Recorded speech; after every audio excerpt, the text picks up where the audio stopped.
apakah mereka para pejabat itu ya prososial, rendah prososialnya, atau sudah antisosial?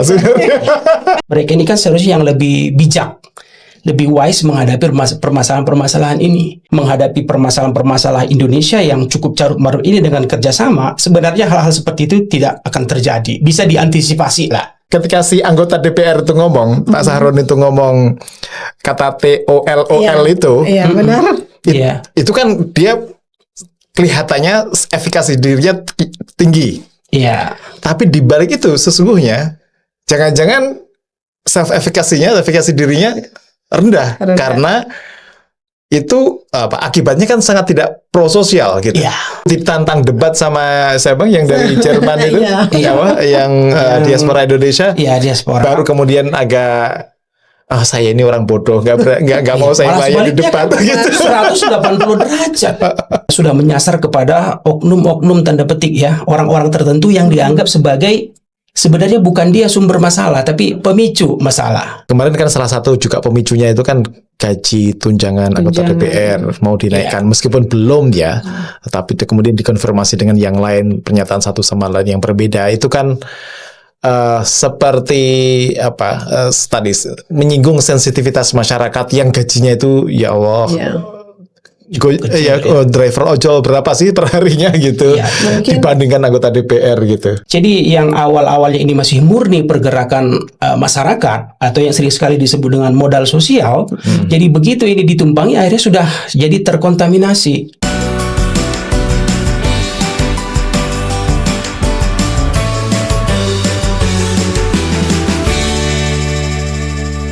Assalamualaikum warahmatullahi wabarakatuh. Waalaikumsalam warahmatullahi wabarakatuh. Selamat malam Wonder People. Ketemu lagi dengan kami di sini, dengan saya Mira dan saya Syifa Amin. Oke, baik, kita hari ini akan bincang-bincang berkaitan dengan perilaku prososial, mungkin berbincang-bincang dengan salah satu student yang baru juga menyelesaikan doktoralnya, yaitu Bapak Khairul. Biasa orang Medan bilang Bang Khairul. Bang Khairul Anwar Dalimunte, panjangnya begitu ya. Iya, tapi biasa dipanggil Bang Kilung. Bang Kilung. Atau mahasiswa panggilnya Pak Kilung. Pak Kilung dari mana itu Kilungnya itu? Itu saya juga seperti ini juga ya. Jadi terbiasa dibilang, tapi saya juga sudah merespon. Menganggap itu sudah menjadi keseharian. Tidak lagi asing. Oke. Atau karena biasa jualan berkilo-kilo emas gitu. Iya. Oke, jadi Bu Mira, kemarin Pak Khairul ini menulis satu disertasi judulnya Peran Efikasi Diri dan Empati terhadap Perilaku Sosial Guru melalui mediasi kebersyukuran di Perkumpulan Amal Bakti Sumatera Utara. Jadi highlight-nya adalah tentang itu tadi, perilaku prososial ya, perilaku prososial. Nah, sekarang Mbak Mira, kalau di hari-hari ini kan kita kemarin melihat, membaca, bahkan menonton perilaku di mana kendaraan rantis polisi Brimob gitu ya, melindas seorang driver ojek. Berduka cita itu Pak Sipa. Cita Mas Afan ya. Dan kita juga sempat sholat gaib itu waktu habis Jumatan di Masjid Kampus UMY di sini. Itu sebenarnya memperlihatkan gejala apa ini terkait dengan misalnya tadi itu kan Pak Khairul meneliti tentang empati, tentang self-efficacy, tentang perilaku prososial. Ya. Baik, mungkin saya coba untuk mengurai sedikit ya Pak Sipa, Mbak Mira. Karena memang tema besarnya itu kan prososial ya. Jadi prososial ini sendiri kan tidak terlepas dari konteks sosial. Nah, jadi di dalam terminologi ini saja ada yang pro, berarti ada yang anti. Kira-kira begitu kalau coba kita pasangkan gitu. Mohon maaf. Jadi prososial itu selalu temanya memang kepada atau mengarah kepada kesejahteraan. Nanti kalau sebaliknya yang tidak pro atau dalam istilah yang umum kita anti sosial, berarti itu lebih kepada keberpihakan agar orang tidak sejahtera. Kira-kira ini konsep sederhananya di masyarakat. Jadi kalau kita lihat fenomena akhir-akhir ini, sebenarnya hal-hal seperti ini juga kan banyak terjadi sebelum-sebelumnya. Tapi mengapa sering sekali berulang? Jadi ini kan menyebab atau menimbulkan berbagai pertanyaan-pertanyaan atau fenomena yang terus menarik untuk dibahas dan dianggap relevan karena kekinian gitu ya. Meskipun sebenarnya kalau kita ingat dulu di zaman saya saat mahasiswa dulu di tahun 98, saya ingat betul itu waktu itu kan karena kita aktif termasuk juga aktivis di kampus ya, misalnya seperti pengurus-pengurus di senat mahasiswa, jadi kita turun ke jalan. Jadi saat itu memang juga hampir mirip temanya dengan hal seperti ini karena keprihatinan terhadap kehidupan masyarakat, daya beli yang cukup rendah, sementara penghasilan juga demikian. Jadi ini kan memicu semacam sensitivitas sosial, membuat orang semakin merasa tergerak bahwasanya ada beberapa simpul-simpul yang sepertinya nggak terbuka untuk disalurkan. Jadi sering sekali memang lewat seperti istilah kita itu parlemen jalanan. Jadi hal yang sama sebenarnya juga kalau kita lihat saat ini, bagaimana terutama sifat-sifat ataupun keadaan-keadaan pejabat ataupun mungkin para elit-elit kita yang sering sekali memang tidak begitu sensitif atau kurang peka terhadap situasi sosial saat ini gitu. Jadi ini baru salah satu, belum seluruhnya ya. Artinya memang masih banyak variabel-variabel yang lain yang banyak berkontribusi terhadap mengapa prososial ini menjadi tanda petik atau tanda kutip rendah. Nah, jadi ini kan menjadi menarik untuk kita teliti, apalagi peristiwa belakangan ini kan, dan tadi juga sudah bisa kita update, mungkin kita sama-sama mengikuti beritanya, malah ada sudah menyasar kepada oknum-oknum tanda petik orang-orang tertentu yang dianggap sebagai sebenarnya bukan dia sumber masalah tapi pemicu masalah. Kalau sumber masalahnya kan sangat banyak kalau kita selami. Tapi karena memang ada ada yang memicu, men-trigger, akhirnya itu mengakumulasi. Jadi apakah ada ini kaitannya secara langsung dengan perilaku prososial? Pasti, pasti, karena memang tema-tema prososial ini sangat relevan untuk kita kaji. Menimbulkan pertanyaan-pertanyaan lah buat kita. Apa memang orang sudah asosial? Atau orang sudah antisosial? Gitu? Itu tadi levelnya kan saya nggak tahu. Kalau penelitian Mbak Mira atau Pak Hairul gitu ya. Kalau tadi kan peristiwa yang men-trigger misalnya kata-kata anggota DPR yang kemudian kesana kemari itu. Tapi di bawah atau di balik itu kan sebenarnya banyak masalah yang terendap dan muaranya di-trigger dengan itu, terus kemudian muncul kemarahan. Yang saya tanyakan mungkin ini. Kemarin kan salah satu juga pemicunya itu kan gaji tunjangan anggota DPR mau dinaikkan, meskipun belum tapi kemudian dikonfirmasi dengan yang lain, pernyataan satu sama lain yang berbeda. Itu kan seperti tadi menyinggung sensitivitas masyarakat yang gajinya itu ya Allah. Driver ojol berapa sih per harinya gitu, dibandingkan anggota DPR gitu. Mungkin secara psikologisnya kita bisa lihat kemarahan masyarakat itu dari euforianya euforia yang anggota dewan tampilkan, sehingga itu sangat memicu sekali bahwa ketepatan dalam tunjangan yang mungkin cara hidup dan kemewahannya gitu. Kalau kita nilai dari nilai tadi, apakah mereka para pejabat itu prososial, rendah prososialnya, atau sudah antisosial? Betul Pak Sipa. Memang kalau kita lihat fenomena ini sebenarnya tidak kita sangat yakin banyak variabel yang menyebabkan itu salah satu mungkin gap gap antara penghasilan itu tadi meskipun sebenarnya bukan itu satu-satunya banyak sebenarnya juga yang terjadi di masyarakat setiap masalah-masalah ini kan juga bisa menumpuk, mengakumulasi. Jadi begitu kerannya terbuka, ini bisa saja akhirnya seperti bom waktu gitu. Jadi dipicu maka meledak. Meskipun sebenarnya kalau kita memang mau fair melihat permasalahan itu, memang tidak juga semata-mata hanya dari subjeknya, dalam hal ini anggota DPR atau pejabat juga tidak. Ya kita memang melihat itu ada beberapa yang juga sangat tidak proporsional ya. Tapi di tingkat masyarakat juga sebenarnya yang temanya itu sosial, ini juga banyak disalahgunakan, ya disalahgunakan atau mungkin ditumpangi begitu. Jadi yang awal-awalnya ini masih murni pergerakan masyarakat atau yang sering sekali disebut dengan modal sosial, jadi begitu ini ditumpangi akhirnya sudah jadi terkontaminasi. Jadi banyak sekali perpaduan atau percampuran berbagai problem-problem di masyarakat yang akhirnya itu mengakumulasi, jadi sulit sudah kita pilah-pilah. Jadi akhirnya seperti campur baur gitu kira-kira ya, campur baur berbagai macam ragam yang meskipun kalau kita sederhanakan ya ada pelaku, ada korban. Karena kalau kita lihat kan korbannya juga di kedua belah pihak ya, apakah itu mungkin dari sisi pemerintah maupun sisi masyarakat. Nah, ini kan problem-problem ini kan terus berulang. Seharusnya memang kita bisa mengambil pelajaran, terutama catatan kita memang buat pejabat. Karena memang mereka lah seharusnya yang lebih dalam istilah ini kalau di dalam kelompok kelas, mereka ini kan seharusnya yang lebih bijak, lebih wise menghadapi permasalahan-permasalahan ini. Tetapi lagi-lagi kan menjadi pejabat atau menjadi elit itu juga tidak satu variabel. Banyak juga yang melihat ketika misalnya bagaimana status pendidikan, termasuk juga memang status ekonomi.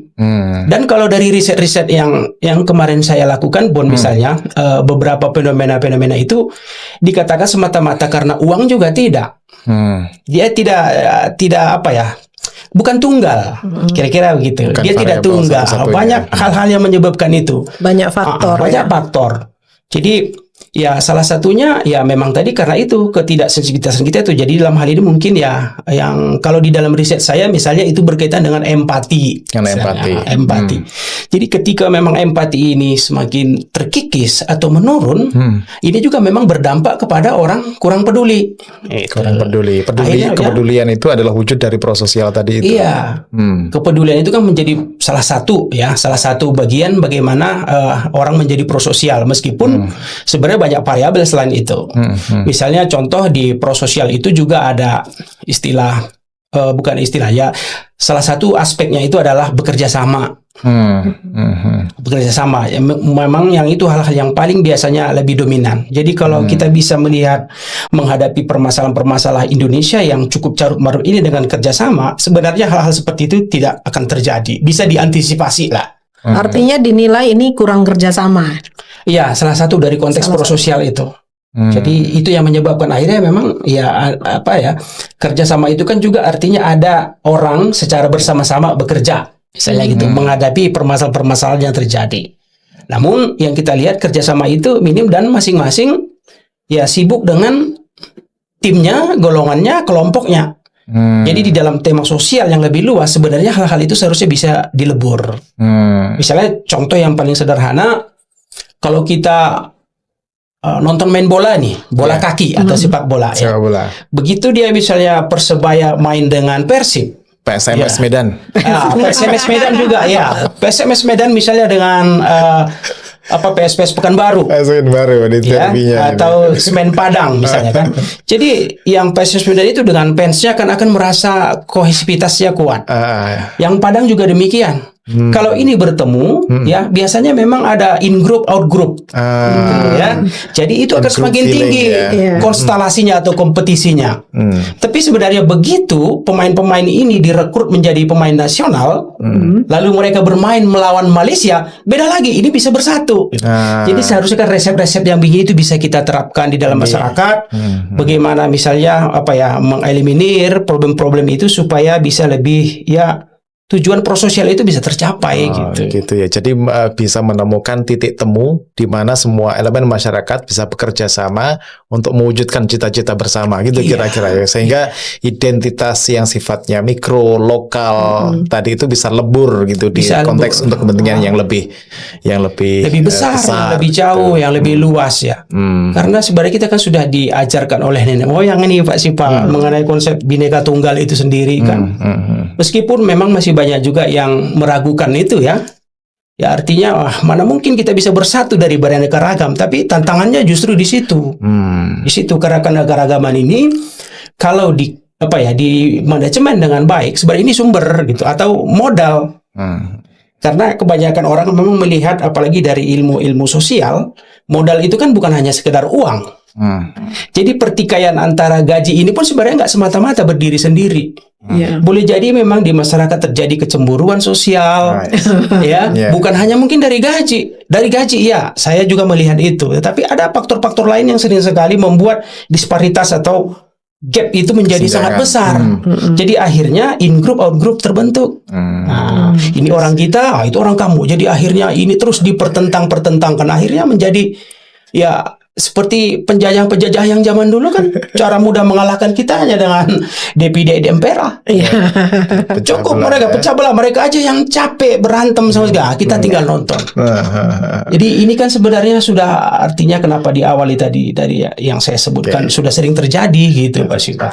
Kalau tadi kan sama Bu Mira juga, kalau itu soal tadi hubungan antara empati dengan prososial. Prososial itu ada kepedulian, kerjasama segala macam. Kalau tadi kita ngobrol sama Bu Mira juga ada efikasi diri. Iya, efikasi. Nah, tapi tadi hubungannya dengan social media engagement. Social media. Nah, kalau sisi efikasi dirinya, hubungannya dengan prososial ini bagaimana? Jadi kalau hubungannya itu memang lebih umum ya, orang memahami efikasi itu kan keyakinan. Tapi keyakinan di sini pun kan memang masih lebih bersifat kognitif atau afektif, belum tapi sebenarnya juga bisa dalam bentuk aksi atau perilaku. Jadi efikasi itu juga bisa diwujudkan dalam bentuk perilaku. Jadi akhirnya karena dia merasa yakin dengan kemampuannya, dia merasa percaya diri, meningkatkan harga dirinya, akhirnya dia semakin kompetensinya dan keyakinannya untuk optimis itu memperkuat agar itu terwujud dalam bentuk perilaku. Jadi itu sangat berkaitan. Karena begini, banyak sekali memang kita temukan di lapangan prososial itu, Pak, tidak terjadi karena memang ada ketidakyakinan. Oh gitu. Iya, ada ketidakyakinan bahwa saya sanggup, saya nggak mampu gitu. Jadi akhirnya perilaku prososial itu tidak terjadi. I see. Saya jadi kepikiran gini, Pak Heru ngomong begitu, kepikirannya begini. Ketika si anggota DPR itu ngomong, Pak Sahrun itu ngomong kata TOLOL itu, benar. Itu kan dia kelihatannya efikasi dirinya tinggi. Tapi di balik itu sesungguhnya jangan-jangan efikasi dirinya rendah. Karena itu akibatnya kan sangat tidak prososial gitu. Artinya performa dia sebagai anggota DPR, sebagai pejabat itu tidak sebagaimana yang dia inginkan. Dia nggak begitu percaya diri sebagainya mungkin dengan kompetensinya gitu. Bisa ada yang begitu, Pak. Tetapi memang di dalam ilmu pengetahuan ini, apalagi dari konsep psikologi, memang kita harus selalu bertanya, harus ada semacam open mindedness juga. Boleh jadi memang dia tidak percaya diri atau sebaliknya gitu. Jadi yang harus waspadai, akhirnya over. Nah, begitu dia overconfident, akhirnya dia merasa dia itu terlalu mampu, akhirnya menyepelekan atau mengecilkan orang lain. I see. Jadi makanya memang untuk prososial itu tidak semata-mata karena efikasi diri. Itu menjadi salah satunya. Kita hanya melihat kontribusi efikasi diri ini terhadap prososial itu berapa. Jadi mungkin kalau dalam konteks angka sekian persen misalnya gitu, meskipun sebenarnya itu bukan absolut ya. Karena ternyata di dalam kajian-kajian ini di prososial ini sangat menarik kalau kita kupas. Jadi sering sekali kita melihat hanya dari kacamata kuda misalnya, tapi ternyata di balik itu banyak misteri yang bisa kita ungkap. Betul. Ini satu-satunya faktor kan nggak bisa bilang begitu ya. Kelihatan seperti tokoh tadi itu kan sangat percaya diri. Tapi akhirnya, begitu ditantang debat sama yang dari Jerman itu, yang diaspora Indonesia, baru kemudian agak saya ini orang bodoh, nggak mau saya bayar di depan gitu. 180 derajat berubah gitu. Jadi seperti itu sangat labil. Seharusnya memang sangat memungkinkan kan berargumentasi. Kalau yang namanya perdebatan kan biasa kita berdebat, ya kan?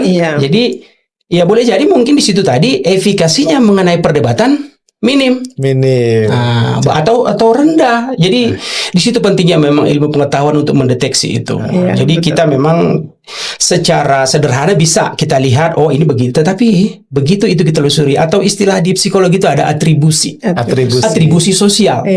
Kenapa sering sekali kita salah mengatribusi perilaku orang lain, dia karena ini.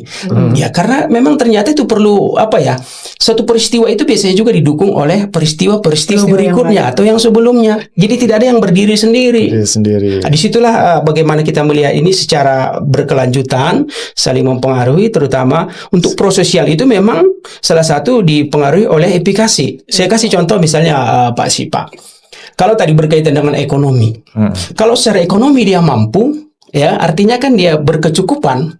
Tapi ternyata dia masih merasa kurang. Realitasnya kan dia masih kecil. Misalnya ada lagi tokoh yang lain bilang saya bisa dapat 10 juta hanya 1 jam. Berarti kan sebenarnya juga bukan semata-mata karena angka. Efikasi diri itu juga memang muncul dari tadi ada pengaruh empati. Bagaimana efikasi itu juga diwujudkan? Apakah malah menjadi over efikasi? Itu juga bisa berdampak buruk. Berdampak buruk. Justru itu nanti malah membuat gap.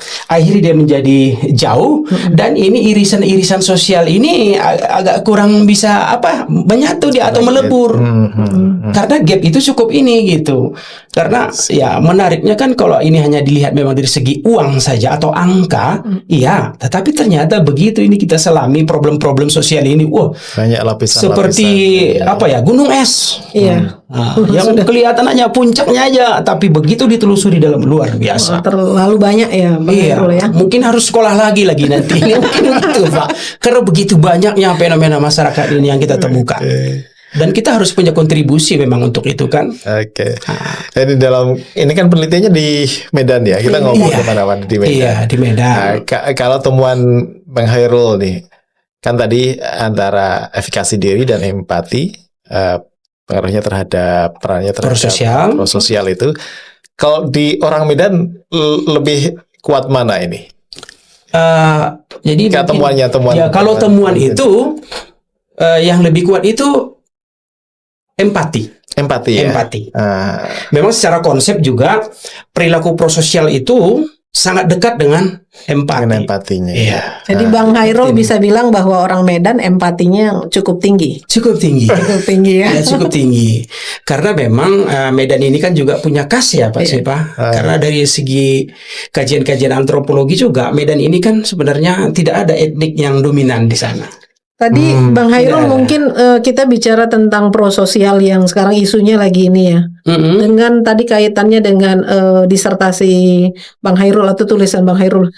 Nah ini kan ketika kita melihat empati ada perbedaan antara gender laki-laki dan gender perempuan. Nah apakah ini terlihat juga ada mana yang lebih besar empati itu gender laki-laki atau di gender perempuan mungkin? Kalau untuk empati, kalau dari riset itu sebenarnya tidak begitu jaraknya itu nggak begitu jauh, ya. Memang kalau secara angka menunjukkan perempuan itu lebih berempati daripada laki-laki, gitu. Tapi nanti bicara tentang efikasi berbeda lagi. Karena memang perempuan itu. Tapi ini biasa kan kita lihat juga secara general. Secara general memang biasanya perempuan lebih sensitif, lebih perasa. Meskipun sebenarnya itu masih juga bisa kita ungkap ya, kita diskusikan lebih jauh. Memang secara angka demikian. Di perempuan itu lebih ini ya. Tetapi karena jarak itu nggak begitu besar, ya akhirnya tidak signifikan dalam artian nggak begitu itu ya. Nggak begitu terlihat ya. Nggak gitu terlihat.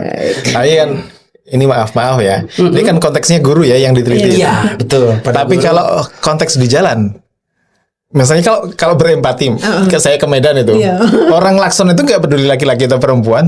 Kalau misalnya, kalau misalnya empati kan, misalnya monggo yang duluan. Gitu. Betul. Ya, memang itu Pak Sipa juga ya. Kalau kita sebenarnya itu menjadi lahan yang cukup luas ya. Kita riset karena perspektif budaya terutama ya. Kalau di sana kan kita terbiasa mendengar klakson. Itu biasa beda. Saya beberapa saat kan tinggal di Jogja ya. Itu cukup cukup berbeda memang, cukup berbeda dan sangat signifikan perbedaan itu. Jadi di sana itu memang membentuk budaya-budaya baru yang disebut dengan melting pot atau pertemuan dari berbagai budaya itu, dan memang lingkungan itu juga ikut berkontribusi. Jadi di sana itu misalnya contoh sederhana nih, saya bukan bermaksud merendahkan, bukan, tapi ini realitas. Misalnya di sana itu kalau lampu merah misalnya, itu sangat terbiasa, orang juga sering menerobos. Saya tidak tahu nih, mungkin bisa kita riset nanti nih, bahwasanya merah itu mungkin di perspektif mereka adalah berani menerobos. Saya tidak tahu, tapi ini bisa kita hipotesiskan ya. Tapi memang ada perbedaan-perbedaan itu. Jangan-jangan orang Medan kalau ke Singapura kan taat lalu lintas. Orang Singapura ke Medan juga ikut cara orang Medan. Iya, karena proses adaptasi itu bisa jadi. Itu jadi kita lihat. Sudah hal yang biasa, bukan berarti soal minim empati atau tinggi empati. Memang melting pot dari berbagai macam tempat di situ lah gitu ya. Budaya baru.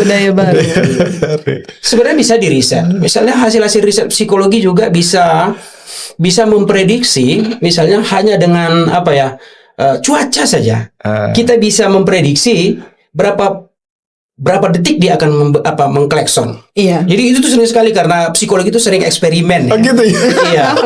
Jadi misalnya contoh di musim kemarau ya, atau di musim udara lagi panas, itu orang cepat sekali bereaksi. Misalnya lampu merah itu sudah mulai kuning ya, itu sudah ada yang jalan gitu. Gitu ya. Karena begitu ininya gitu. Tapi kalau di musim-musim hujan itu jauh lebih lambat. Jadi itu riset-riset yang sangat ilmiah, dan itu bisa sebenarnya kita lakukan atau kita replika di Indonesia. Musim juga bisa berpengaruh pada perilaku. Iya, musim itu juga bisa mempengaruhi perilaku manusia. Mungkin juga nanti bisa kita lihat dari konteks bagaimana kejadian-kejadian belakangan ini. Tapi memang membutuhkan riset yang lebih ini lagi ya. Lebih dalam lagi ya. Iya, tapi kan paling tidak kita sudah dapat gambaran fenomena itu. Nanti bisa dieliminir mana kira-kira yang bisa gitu, Mbak Syifa, Mbak Mira. Ini ngomongnya obrolannya daging semuanya nih tadi dari awal sampai sekarang. Mungkin hal-hal yang sifatnya ini Bang Khairul, perjalanan yang sifatnya subjektif. Ini kan tadi hasil penelitian segala macam gitu, akademik gitu, dan kelihatan banget calon gubernur besar sudah ada di depan mata kita. Alhamdulillah ya. Mudah-mudahan Pak. Tapi kenapa sih Mbak Khairul tertarik bahas tema soal prososial? Ada dari pengamatan kah, dari pengalaman kah, dari di background di balik disertasi tentang efikasi diri, empati, prososial dengan moderasi kebersyukuran itu? Oke, kalau itu memang tidak ada memang yang tiba-tiba. Itu mungkin pertanyaan paling ini ya. Tidak ada yang tiba dan tidak ada ruang hampa. Dalam artian begini Pak Syifa, saya memang sebelumnya ini kan juga aktif di dunia relawan.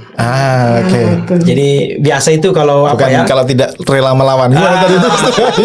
Istilahnya kalau rela kalau cocok gitu.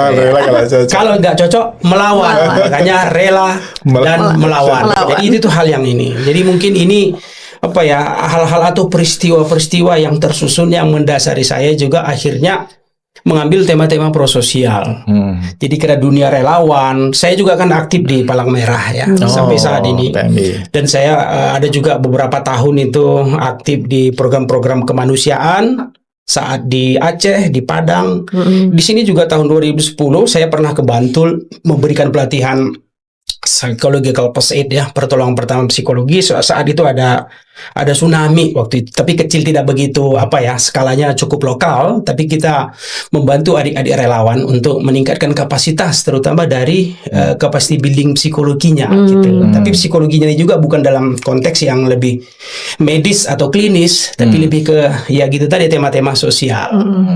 Dan karena memang peristiwa-peristiwa ini tersusun, saya juga dulu kan sebelum ambil S3 ini kan S2-nya itu juga di psikologi trauma bencana. Jadi ini memang sudah menjadi bagian dari hidup saya ya. Jadi prososial itu juga bukan hal yang asing gitu. Cuman mungkin selama ini saya sebagai praktisi Pak Syifa. Jadi begitu saya masuk ke dunia kampus akademisi, ini jadi menantang untuk diriset gitu. Ya terutama ketika melihat ada peristiwa terjadi misalnya, lalu ada orang yang mau menolong, Tapi ada juga yang tidak mau menolong. Iya. Jadi ini kan juga menjadi pertanyaan besar, apalagi kita orang-orang Indonesia misalnya yang punya etika moral. Jadi begitu melihat ada sebuah kejadian tapi tidak ada yang mau menolong, itu kan menjadi pertanyaan bertanya, apa memang orang sudah sangat individual. Jadi itu kan menarik untuk diriset. Sering sekali kita memang karena punya stigma, punya stereotip ya. Akhirnya kita menyangka, oh ini mereka nggak punya perasaan. Mereka ini empatinya rendah. Padahal begitu kalau kita dalami, ternyata memang banyak sekali temuan-temuan yang menyebabkan kenapa perilaku itu tidak terwujud, gitu, tidak terjadi. Jadi begitu. Memang kalau prososial ini di kehidupan saya kan begitu juga. Dan malah sering sekali juga ketika orang mau menolong pun, ya itu juga nggak terlepas dari istilah saya itu hal-hal yang berkontribusi negatif gitu. Malah misalnya dicurigai, dianggap sebagai orang yang cari muka, benar. Atau mungkin sebaliknya. Kalau kita menolong orang, yang ditolong itu merasa dia tangannya di bawah, dia merasa rendah diri. Kadang-kadang kan ada juga orang-orang yang punya otonomi bagus ya, meskipun dia tidak harus kaya, tapi dia memang tidak harus ditolong, dia memang ingin otonom, mandiri, gitu, bebas. Jadi itu orang-orang seperti kalau kita tolong pun juga nggak tepat sasaran. Gitu. Jadi ini seperti fenomena-fenomena yang harus memang kita riset. Jadi saya memandang Pak Sipa, riset itu penting untuk menjelaskan fenomena sosial ini. Karena ini kan kehidupan kita sehari-hari. Jadi dan ini saya rasakan saat saya menjadi relawan, ya. Menjadi relawan itu juga banyak sekali. Apalagi kan selalu gini ya, Pak Sipa. Selalu orang bicara tentang menolong ini pun diidentikan dengan uang. Menolong itu dengan uang, padahal sebenarnya menolong itu bukan hanya uang. Uang iya, benar. Tetapi ada yang selain itu ada juga hal-hal yang kecil tapi berdampak besar bisa kita lakukan. Nah itu, jadi ini di kehidupan saya juga begitu, makanya sehingga begitu saya menjadi relawan dan di dunia kampus juga demikian. Akhirnya di kampus itu juga saya bentuk volunteer. Ya, dan beberapa itu saya ajak terjun ke lapangan. Itu di UMA? Di beberapa kampus. Oh, di beberapa kampus. Tapi memang temanya selalu bencana. Tapi masih aktif sampai sekarang. Masih sampai sekarang ada beberapa kampus yang memang spesifik mata kuliahnya itu bencana. Misalnya psikologi bencana, keperawatan bencana. Nah, nanti bisa kita sosial itu. undang sebagai dosen tamu. Kita mau bikin prodi filantropi, kebencanaan dan humanitarian studies. Iya, menarik. Gini Pak, ada anekdotnya tuh. Gitu, gimana? Jadi begitu relawan-relawan ini sering misalnya saya dengan Mbak Mira ditugaskan ke Aceh. Kita di sana kan berjibaku dengan segala macam keterbatasan karena ada prososial tadi. Nah, begitu misalnya misi habis kita kan kembali ke lingkungan kita. Nah, nanti terjadi di Padang. Nanti di Padang yang pergi biasanya orang-orangnya itu juga. Karena tidak banyak orang yang memang selain punya perhatian, termasuk juga punya kapasitas untuk itu kan minim. Betul. Makanya biasanya kalau udah ketemu di sana atau nanti saat di Aceh misalnya kita berpisah, itu selalu anekdotnya adalah sampai jumpa bencana berikutnya. Jadi seperti kita seolah-olah mendoakan bencana. Sebenarnya bukan merencanakan atau merencanakan. Karena kan ada istilah manajemen bencana. Jadi seolah-olah bencana itu di manajemen agar bencana demi bencana tetap ada supaya kita bekerja. Oh bukan. Bukan itu maksudnya. Ya lebih karena ini kemanusiaan dan itu tidak banyak orang yang mau dan tahu. Nah itu tadi mempelajarinya itu yang susah, mempelajari. Saya nggak tahu Pak Khairul dapat dari mana mempelajari satu, menumbuhkan karakter empatiknya itu dibentuk oleh apa itu. Terus kemudian kedua juga empati ini tadi kan juga perlu pada saat yang tepat dan tempat yang tepat. Kalau empati diberikan pada saat yang pada orang tepat, yang nggak tepat sekali, dibilang saya nggak perlu ditolong, padahal kita pengen menolong dan segala macamnya. Tapi yang pertama itu dibentuk oleh apa? Kalau dari mungkin pengalaman Pak Khairul sendiri atau sekitar teman-teman relawan tadi itu, ketika ada bencana atau ada yang sepertinya perlu pertolongan, rasa empati itu dibentuk. Iya, kalau empati ini ya karena kalau kita baca riset-riset juga ataupun literatur, ya memang dari kecil empati itu juga bisa dibentuk. Ya meskipun mungkin kalau di kajian-kajian psikologi misalnya ada istilah sibling rival misalnya contoh. Ini ada anak nih, seorang anak yang sudah mundur gede lahir adiknya.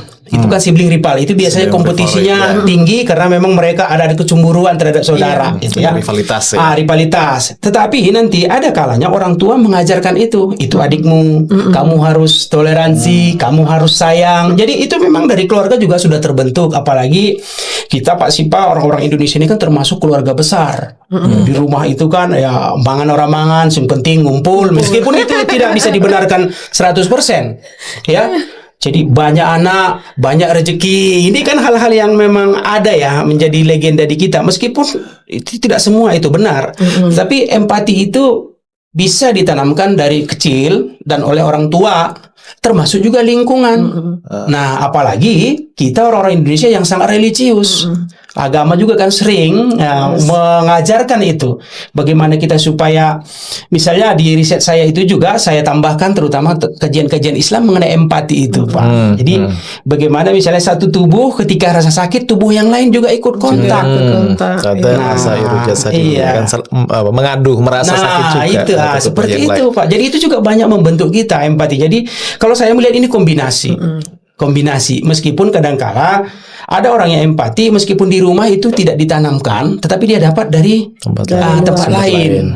Atau keadaan lain gitu. Tapi mungkin Bang Hairul, apakah empati tadi ini ada kaitannya dengan kekhawatiran? Jadi mungkin masyarakat ketika melihat ada kecelakaan misalnya, mau menolong gitu. Ada sebenarnya empati, mereka mau menolong. Tapi ada kekhawatiran jangan-jangan nanti malah kita yang kena nih. Ada perhitungan-perhitungan. Ada perhitungan-perhitungan.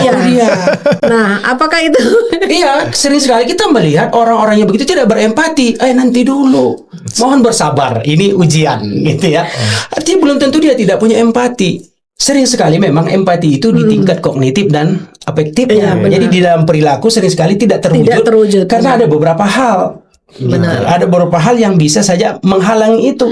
Nah, kita juga artinya kita tidak bisa memvalidasi bahwa dia tidak berempati kan seperti itu. Karena kita harus melihat dulu ini dia.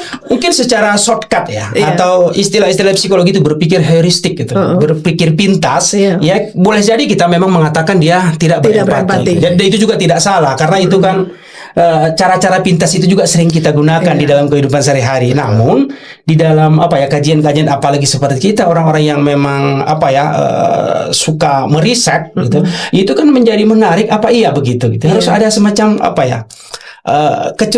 kecurigaan dalam artian bukan paranoid, tapi pasti ada sesuatu di situ. Gitu. Jadi ini membawa kita untuk mendalami itu gitu. Jadi kita bukan orang yang cepat sekali menjas orang hanya karena memang kita belum tentu paham. Makanya saya bilang tadi atribusi sosial itu sering sekali salah. Dan itu juga sah-sah saja karena memang heuristik ini membantu kita untuk menggiring saja, tetapi itu bukan patokan.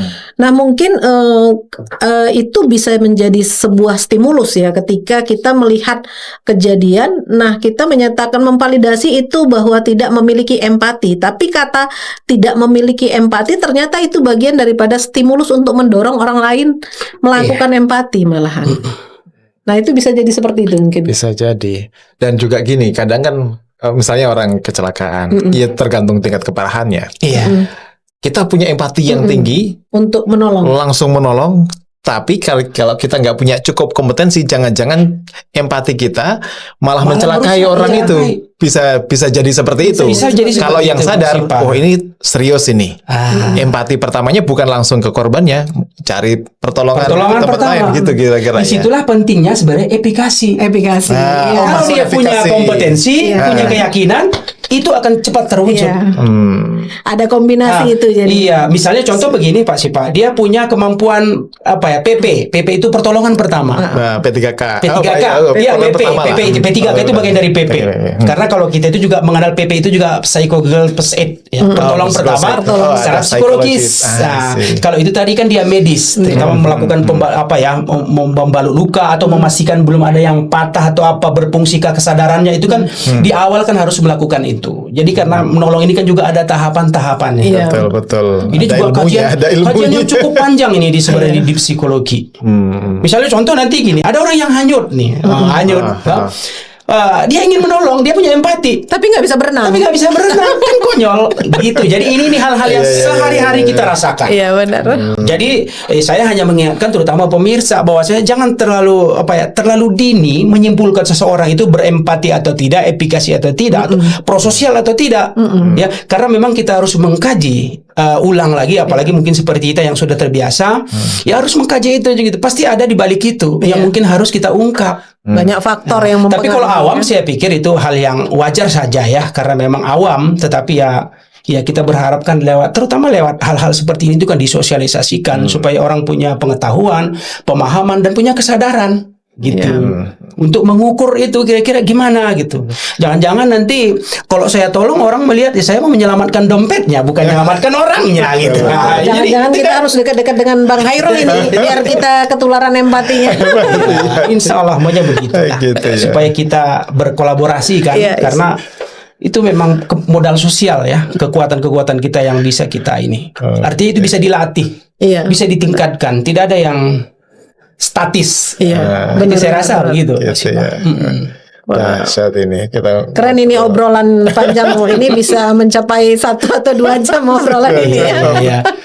Mungkin ini yang selain kita perlu belajar empati, self-advocacy, kombinasinya dengan prososial, dengan pengalaman-pengalaman kerelawanannya Pak Hairul tadi. Ini berkaitan dengan juga pengalaman mungkin pribadinya Pak Hairul dalam menjalani studi S3. S3.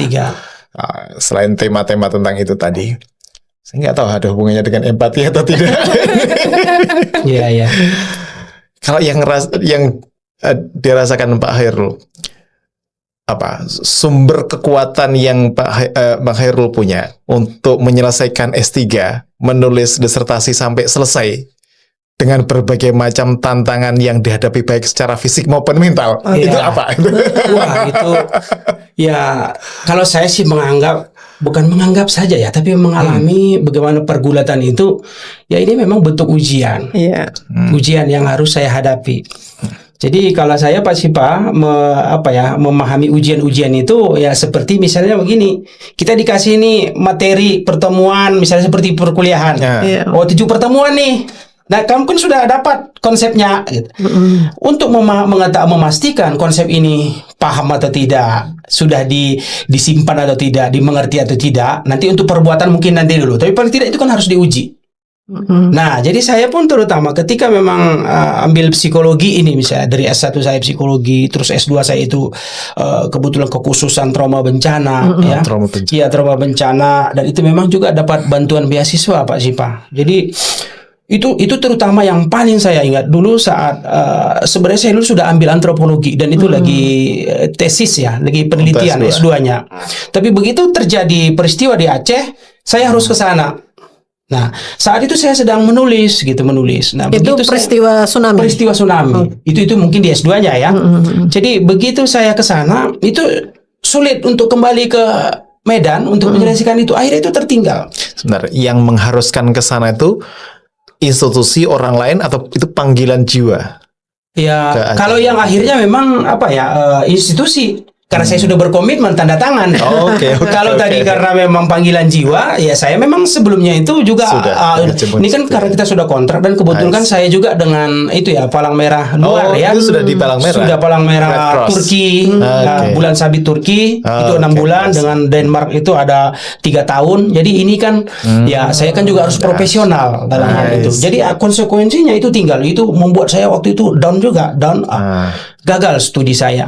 Tapi ternyata tadi kekuatan itu ya, ujian itu membuat saya Allah mengganti lebih dari itu. Di situ membuat saya merasa, ya Allah, nikmat apa lagi yang mau saya dustakan? Itu pasti Pak. Jadi begitu saya setelah selesai dari Aceh sekitar 6 bulan ya. Lalu muncul informasi bahwasanya Palang Merah Amerika yang saya juga bekerja itu karena memang misinya mau selesai dari Aceh karena memang kan punya limit waktu. Jadi untuk memastikan program ini berkelanjutan, berkesinambungan, sustainability itu kan harus kapasitas orang lokal harus ditingkatkan. Mereka buatlah program untuk beasiswa. Di situ saya, ya Allah, ternyata kalau saya sabar begitu cara Allah mengganti. Maka dikasih saya full beasiswa. Waktu dulu di S2 yang antropologi, saya mungkin ini agak rahasia, itu saya agak kesulitan bayar uang kuliah karena memang semangat kuliah ada. Tapi karena ekonomi kurang mendukung. Tapi tetap karena kebetulan itu juga memang mereka tidak terlalu saklek dengan uang kuliah karena dia melihat juga mungkin antusias kita. Tapi akhirnya itu saya bayar. Nah, tapi gagal gitu ya. Waktu itu mungkin saya menganggap itu gagal. Ternyata kalau di pasaran orang bilang sih itu adalah kegagalan, itulah kesuksesan yang tertunda. Saya membuktikan itu Pak Sipa. Begitu saya kuliah di UI ya, di Universitas Indonesia, dan itu khusus hanya satu angkatan, 20 orang seluruh Indonesia, memang diseleksi. Saya lolos salah satunya dari 20 itu. Jadi ada di berbagai provinsi gitu ya. Jadi dibiayai total full. Jadi ya Allah, begitulah kehidupan. Jadi itu berkaitan dengan kehidupan mungkin ya. Ada saja selalu hal-hal yang saya tidak katakan itu tidak diduga. Tapi saya lebih tepat mengatakannya tidak terhitung. Tidak terhitung rezeki yang diberikan Allah.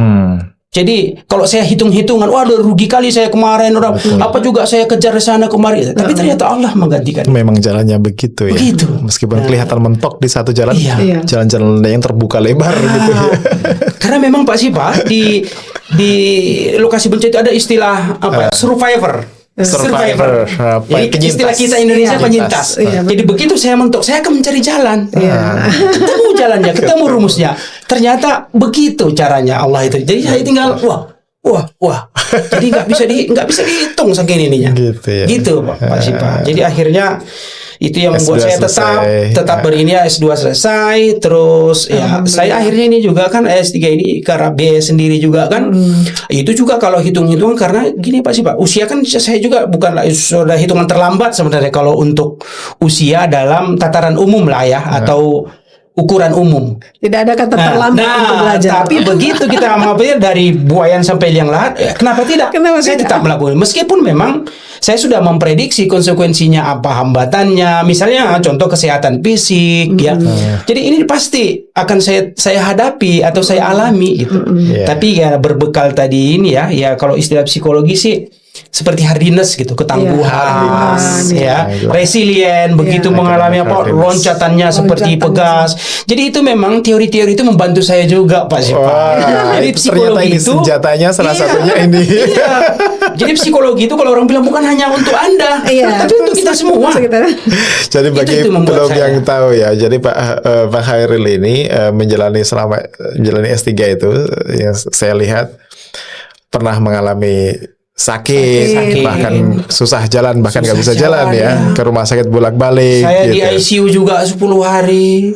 Waduh, saya mengalami itu. Itu Pak Sipa. Pernah pada proses perkuliahan juga kondisi sakit kemarin dengar. Ya kebetulan memang itu ya dosennya juga mau pengertian ya itu empati itu mungkin dipraktekkan di situ. Jadi saya juga merasa dimanusiakan juga, disuruh istirahat karena memang saat itu juga saya sudah goyang. Jadi saya pikir banyak sekali hal-hal yang saya temui di dalam proses pendidikan ini yang ya kalau secara sakral di buku nggak ada ternyata, tapi bisa dibukukan. Bisa dibukukan. Benar. Karena resep-resep itu tadi Pak Sipa. Jadi cukup luar biasa resep. Jadi terutama memang ya saya tetap karena sebagai orang yang religius memang ya harus tetap bersyukur kepada Allah kan. Jadi semua jalan itu ya sudah ada, tinggal kita jalani sebaik-baiknya. Di sini muncul mediator kebersyukuran tadi. Kebersyukuran itu. Sebagai mediasi lah Pak, bagaimana ya kita kan biasalah orang-orang timur terutama kan sering kalimat-kalimat itu kan sering kita dengar harus bersyukur meskipun kadang-kadang sering diplesetkan. Kalau orang kecelakaan syukurin, kan menarik ya. Jadi itu Indonesia saya ini bersyukur atau syukurin gitu ya. Malah kan kelebihannya kan di Indonesia unik. Saya senang di Indonesia ini luar biasa banyak sekali hal-hal yang bisa kita ungkap gitu. Oke. Wah, makasih sudah berbagi ya. Tadi yaitu apa itu namanya? ya selama perkuliahan, ternyata itu kuncinya, kebersyukuran, resilience, ada empati dari dosen juga yang tahu kondisi. Padahal ada sebagian juga yang menyarankan nggak apa-apa lah, pokoknya selesaikan urusan kesehatan baru kemudian comeback, stronger ke akademik, dan ternyata terbukti. Jadi artinya mungkin saya tidak meneliti memang tentang social support ya, tapi saya mendapatkan itu. Teman-teman yang lain ada yang meneliti itu, riset bagaimana social support seperti lingkungan, dosen-dosen, bagaimana juga misalnya seperti teman-teman dan termasuk juga para staf atau pegawai yang ikut membantu. Memang, tapi saya memagari itu dengan prososial tadi. Karena mereka memang prososial, saya merasa wah ini dia faktanya, ini dia buktinya. Jadi tidak anti sosial, makanya saya luar biasa bersyukur, Pak. Kalau kita juga punya sikap prososial, tanpa kita harus berharap orang lain prososial kepada kita, secara reciprocal otomatis itu juga terjadi pada kita ya. Terjadi pada kita. Meskipun mungkin ada orang merasa itu seperti indebtedness gitu ya, seperti berutang budi. Ini harus saya lunasi gitu. Tapi tidak apa-apa, nggak ada masalah. Reciprocal kan, mutual. Jadi saling menolong juga bagus gitu. Meskipun ada orang menolong tidak harus mengharap balasan. Ya, benar. Menarik sekali Pak Sipa, memang kalau diskusi cukup panjang kalau kita diskusikan itu, waduh, luar biasa, segudang. Artinya akan ada pertemuan kembali gitu. Ya artinya begini kan, apalagi bicara-bicara tentang riset kebaikan. Kenapa tidak ya Pak Sipa ya? Kita dikasih kesehatan, ya dikasih pengetahuan, ini harus dibagi walaupun hanya sedikit kan. Itu dulu gitu, walau ayat. Sampaikan dari meskipun satu ayat, satu pengetahuan, satu ilmu itu sudah luar biasa sekali. Tapi mungkin sebelum kita akhiri, mungkin Pak Khairul bisa merefleksikan diri ya. Sebenarnya kan banyak juga yang punya pengalaman, punya masalah, punya tantangan seperti Pak Khairul, tapi sempat berpikir untuk sudah saya nyerah, stop. Saya nggak akan terus. Bahkan kalau apalagi generasi muda ini ada benturan sedikit, lembek dan kemudian penyet gitu ya. Iya benar. Yang Pak Khairul bisa refleksikan dari pengalaman, pengamatan dan bacaan Pak Khairul, apa yang membuat Pak Khairul atau orang secara umum itu bisa kuat, bisa menaklukkan setiap tantangan yang dihadapi, setiap memecahkan masalah yang dia alami gitu? Ya, salah satunya itu memang selain banyak hal ya, salah satu mungkin yang paling menonjol itu juga punya keyakinan juga tadi seperti efikasi itu. Walaupun saya mungkin secara usia, secara fisik juga terbatas ya, tetapi ya yang namanya manusia ya, kalau belum berusaha kita kan belum tahu kapasitas kita itu seperti apa. Jadi ya saya berpikir itu justru menjadi bumbu Pak Sipa. Bumbu dalam artian ujian-ujian itu banyak kendala-kendala yang saya hadapi, terutama sakit, termasuk juga finansial. Itu saya rasa juga justru lebih banyak lagi yang lebih ini daripada saya gitu. Tapi karena salah satu tadi konsep syukur itu sendiri membuat saya supaya lebih survive, supaya lebih tangguh ya, ini mendorong terutama ya dukungan-dukungan dari keluarga dan ya agama kita juga kan mengajarkan itu kan. Karena gini, saya mungkin gambarannya feature-nya ke depan juga ya supaya kita ini memang bermanfaat. Apalagi saya Pak Sipa kan dosen ya. Dosen itu ya artinya ya pekerjaan-pekerjaan saya juga secara profesional menuntut kan untuk membantu ya, dalam tanda petik membantuin masyarakat supaya tercerahkan. Nah, jadi ini kan saya pikir selain saya dapat uang karena dapat gaji dari situ, sebagai proses saya juga kan punya kesempatan untuk membagi pengetahuan, kebaikan, dan saya yakin Pak Sipa itu mengalir terus, mengalir. Tapi itu keyakinan saya ya, karena memang ya saya juga punya keyakinan dalam agama untuk begitu. Karena keyakinan dan dialami juga gitu. Dialami, ini kombinasi ini itu luar biasa. Prakteknya. Luar biasa. Mungkin. Gitu ya. Makasih Pak Khairul. Ya, sama-sama. Mbak Mira, jangan habis ini kan ke Medan, kayaknya bisa bikin podcast di Medan. Gitu juga. Ya, mungkin nanti bisa jadi bentuknya seperti itu ya. Bang Khairul ya. Saya senang sekali kalau juga diundang ke sana. Insya Allah ada kesempatan. Kolaborasi kan. Oke. Mungkin ada closing statement mungkin Bang Khairul?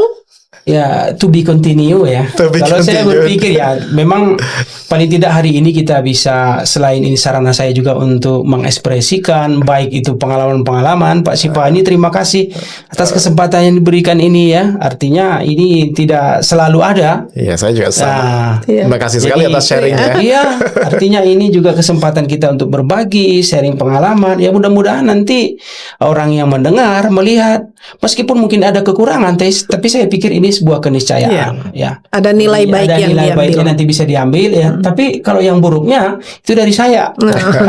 Yang baik itu pasti dari Allah. Gitu. Saya rasa begitu. Oke, baik, terima kasih Bang Khairul atas kesempatannya diskusi. Ya, semoga sehat selalu, sukses dalam karirnya.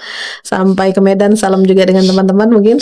Terus menebar manfaat. Ya, menebar manfaat. Ya, baik, terima kasih untuk Wonder People. Kita sampai di sini dulu. Next kita akan ketemu kembali.